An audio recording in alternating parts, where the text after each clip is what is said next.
Azərbaycanın sülh gündəliyi beynəlxalq miqyasda qəbul olunur. Deputat. Azərbaycanın sülh gündəliyi beynəlxalq miqyasda qəbul olunur. New Yorkdan dünyaya sülh çağırışları edən dünya səviyyəli liderimiz eyni xətti Kopenhagendə də davam etdirdi. İstər New Yorkda, istərsə də Kopenhagendə keçirilən görüşlər zamanı dövlət başçımıza göstərilən xüsusi diqqətin şahidi olduq. Bu fikirləri Mətbuat Azra açıqlamasında millət vəkili Azər Badamov deyib.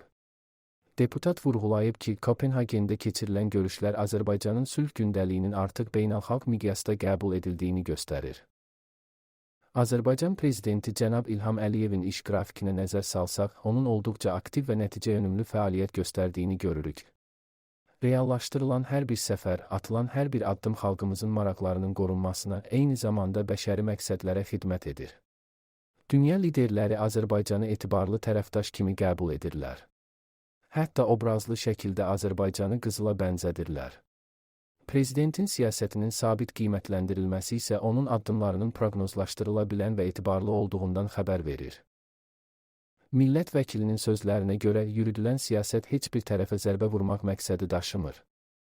Azərbaycanın təklif etdiyi və iştirak etmək istədiyi əməkdaşlıq platformaları diktə siyasətini deyil, qarşılıqlı fayda prinsipini əsas tutur.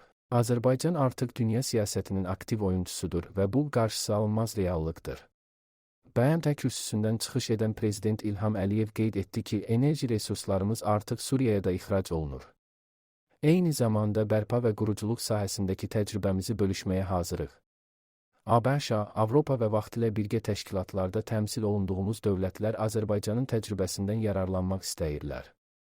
Azərbaycanın müharibədə əldə etdiyi zəfər, sonrasında tutduğu mövqe və davam etdirdiyi yanaşma bir çox dövlət üçün nümunədir.